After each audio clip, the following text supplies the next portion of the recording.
Hi, this is Millie with an unboxing. I think you can guess what this is. Yep, it's a Blythe doll. Or rather, well, let's hope it is. It would be a bit embarrassing if it wasn't. And me filming this to put on YouTube and it's not a Blythe doll. Oh dear, I'm making a mess of this. It's because I'm not wearing my glasses. I'm doing a different filming setup. Oh, in a box. Especially for you. Doll collecting and customizing. Oh, well, I haven't had one in a box before. Well, not a nice box like this. They're always the cardboard boxes. Oh, hello. Oh, I hope she's as nice as she looked in the picture. Oh, I'll just pop that. Actually, oh, she looks all twisted and horrible. I want to get her out of the bag and into the right position, but I just want to close this box first. Okay, there. Oh, she's okay. She's not so squashed after all. Not anymore. Ooh. Oh my goodness. All right. Yeah. Thank you very much. All right. Okay. Oh, her hair has a sort of mauve tint. I wasn't expecting that. I thought she was a brunette. Oh. I actually bought her to replace a brunette because I thought this one looked a bit classier. Okay, let's take that off. Wow, that's really jammed on. Ooh. Okay. Like that then. Thank you very much.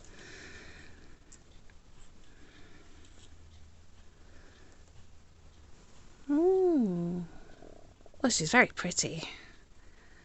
She's an AliExpress Blythe, but she does actually look more like a genuine one, which is good. So there's the brown eyes, which are in a different position to the other one I had. The brown eyes were facing the other way. Let's see. Wow, they're bright. This is definitely a different type of Blythe that I normally get from AliExpress. Oh yeah, pardon the doll nudity. So the pink eyes, I will be changing all her eye chips, I think.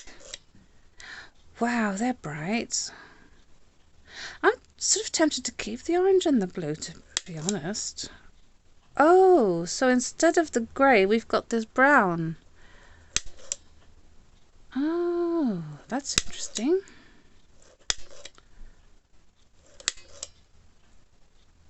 Wow. Okay. So, yeah, she's on the Takara Liquor style body, which you can see. There. Oh, pardon the doll nudity. Have I got anything for her to wear? I'll just have a look.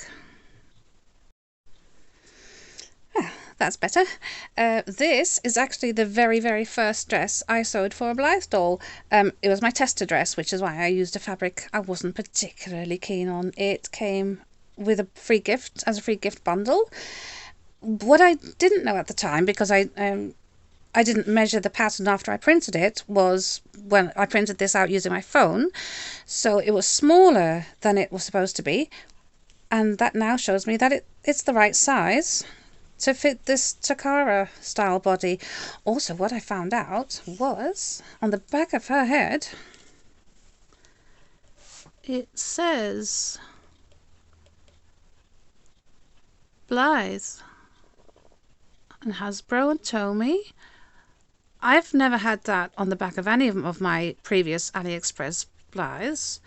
So this is a very, very good copy. So yeah, I'm thrilled. So she's supposed to be my model, my English Rose model, because I want to have different types of dolls to model different types of clothing. So, and yeah, I did think she was a brunette, and this isn't really brown hair, it's purpley, but it's got like white or cream hair going through. I think she can be oh, pardon me. I think she can be my English Rose. Yeah, so I'm going to make her a dress, obviously, not obviously, but yeah, usually I use stitch by stitch with Lily patterns. And here's the next, this is the one I'm going to do. This is one from a couple of Fridays ago. It's like a little house on the prairie look, which is cute. And she demonstrates the pinafore and the bonnet, and that's what the free pattern is for. And in the comments, she mentioned the pattern numbers from previous clothes patterns, the pieces that she used to make the dress underneath. So I'll be making that as well. Yes, and I've got my pattern pieces all ready. Don't know if I'll do the bonnet though. Yes, and for the dress, I'm adding a collar instead of lace around the pinafore. So, wow, I'm just quite astounded by this one. She's so pretty. And yeah, I'm not keen on that colour eye chips, to be honest. They're so bright.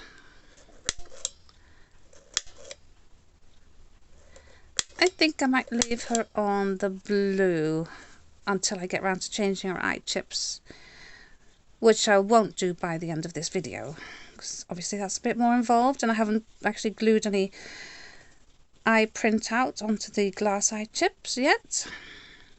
So they, oh yes, and I've decided to call her Agatha. Agatha the English Rose. So stick around and you'll see photographs of her wearing her new dress and pinafore and possibly bonnet. Okay, bye. No dolly dress yet, I'm afraid. Because of her hair being a different colour than expected, I thought I won't go with the original idea, the little house on the prairie type of dress or sunbonnet Sue. And I thought it would be really nice to make a Regency style dress. That's number 51 patterns of Stitch by Stitch with Lily. But I cut it out of white satin to be overlaid with this sort of burgundy maroonish organza, and I thought, oh yeah, really, how tricky do I want to make it for myself?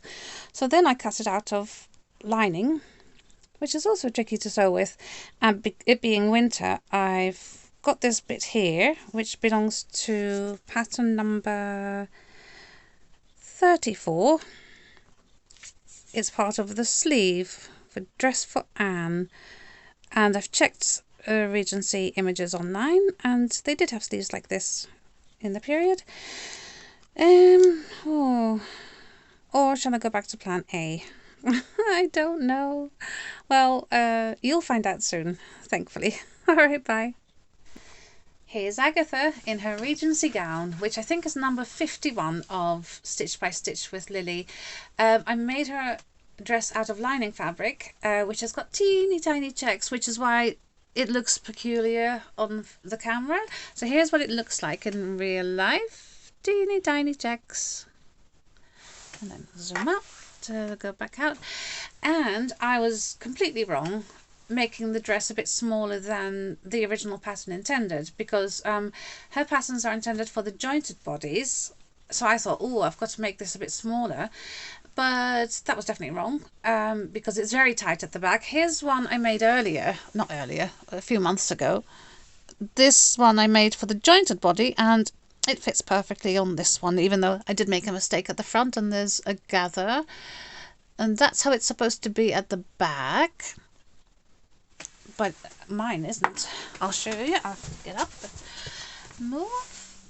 This is what Agatha's looks like at the back. I mean, it's very pretty, but these 2 points are supposed to meet, and they don't. I do like it though, it's very pretty. Let's see. Hopefully I've put her back in the right position. So, yeah, that would have fitted perfectly if I'd stuck to the original size. I think for the only difference really for these bodies is that the arm length is a bit shorter. So, you live and learn. And I'm so glad I went for the Regency dress. I think it really suits her. And I made the little organza ribbon. And funnily enough, I had a bead to match in the same colour, which is very peculiar, because I never buy that colour. It's sort of like a dark plum. I do love plums. But no, I never buy that colour. And it's funny, it's like only a few days ago, I bought half a metre of that colour organza. not knowing that Agatha's hair would be so similar. Talk about a coincidence. Anyway, I think... Shall I have some photographs at the end? No, not this time. Right, thank you very much for watching. Bye.